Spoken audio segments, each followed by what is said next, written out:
Get immediate storm alerts. Download the Local 3 weather app now.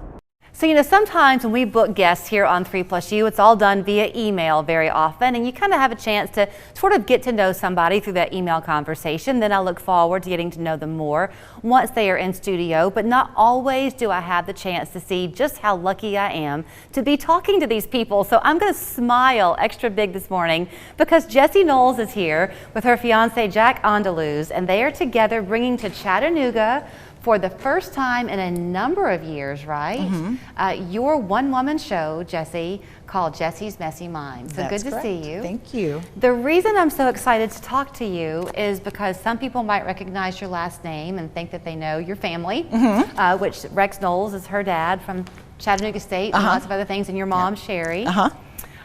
It's no surprise then that you would have this brilliance to bring to the stage. Thank you. But what I'm loving so about our conversation, I guess, is that it sounds like anyway, it's a complete hour and a half of honesty that will connect with people. Yeah, I'm hoping that I connect with some people with the show for sure. But it is very raw and honest, yes. The timing in a way is kind of good because a lot of people during these COVID years have had to sort of turn inward and discover what's in their own minds a little bit and get some help for it. So I'll hush, I promise, and let you kind of set the stage. But Jessie's Messy Mind began, when did you write it? I started writing it in 2012 for grad school. I went to Goddard College, which is kind of a design-it-yourself graduate program, and I got a Master's of Fine Arts in Interdisciplinary Arts. And it's interesting, the first day I was there for my first semester, we were to watch the graduating class and their final project. And I was watching a student who did a one-woman show called Poison Apple Medicine. And it was and she used animation, music, and acting to talk about the stereotypes with women and Disney, and I thought that was really cool. But she asked a question to the audience afterwards. She said, has anybody here experienced a moment when something you thought was a flaw or a deficit would become an asset? And I just, for some reason, felt very open and honest in that moment in a room of maybe 50 people. And I raised my hand and I said, well, I am schizoaffective, which is like bipolar and schizophrenia, that you would consider that an illness, but actually it's brought moments of brilliance and clarity and insight to me. And the room just, it was like, the fact that I even said that out loud. We're brave enough. Yeah, and I knew in that moment, I said, I have to do the show. Right. Yeah. So you did. You created it, you brought it, you edited it and did the whole thing, and you began to tour the country. Yeah. You were in LA for a while, and then COVID hit. Yes. So you became a casualty of that, like so many entertainers, but it sounds like you pivoted and you put it online. Is that right? Yeah, I created an entire website where you can see the show, you can see videos from music videos, links to my Spotify, because I have an album from the show that I recorded at the Soundery, which is local. Okay. And and I tried to continue the process that I had started, which is to be self-reflective.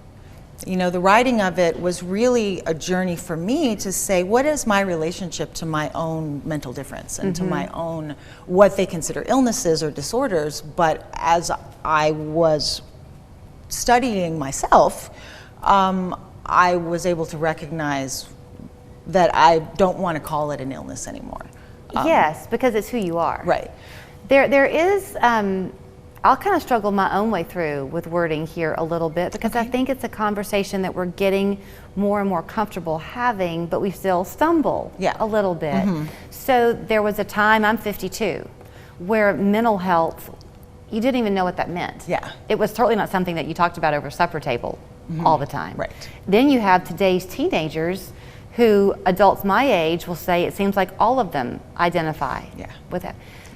So the comfort of this conversation that you'll bring in your show, do you hope it kind of allows people to relax a little bit and see that it's not what you maybe think? Definitely. I'm hoping what we what we've called it, or what Jack and I have kind of discovered, is that I am calling it a paradigm shift, which means that the whole thinking about mental health as kind of a problem, we want to shift that to just thinking about it as another aspect of our health.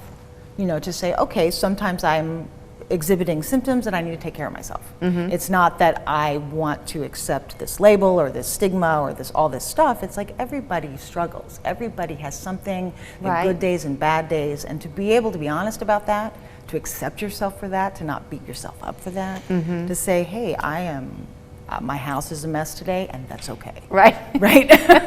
Well, let me tell you something. If having a messy house is an indicator that maybe you have some struggles elsewhere, I mean, we're all probably in some need of listening and watching your show. That makes me feel better.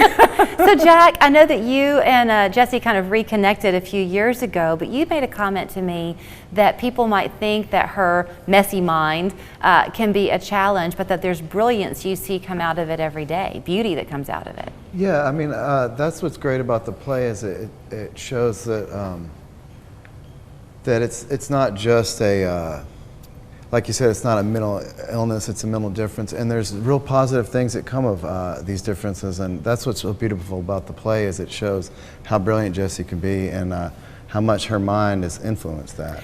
You know, you mentioned the Disney connection and with what that inspiration and that meeting you were in, and we've got to wrap it up, I know, but women came a long way in realizing that you don't have to look a certain way. Right. So is your hope with the show that people will realize that self-discovery is where it all lies?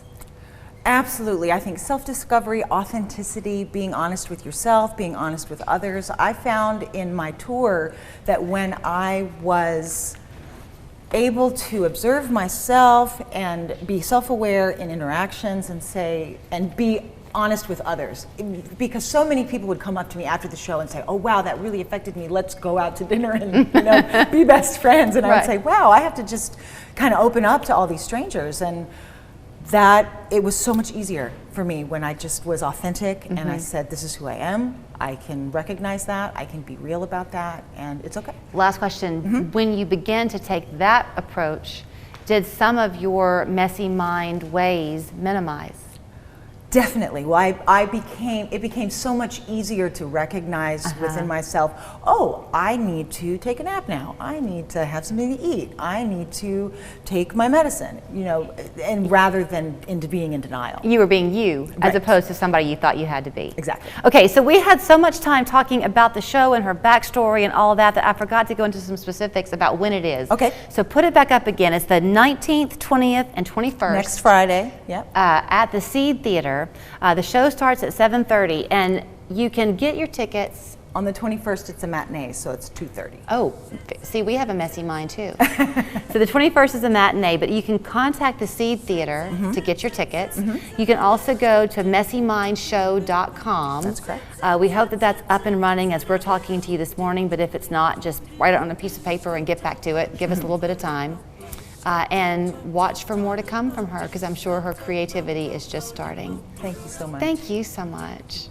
Save big at Ashley's 2 biggest days to save. Friday and Saturday only. Save 25% off store-wide with no minimum purchase. Find this queen bed now only $3.99, or get 0% interest for 5 years.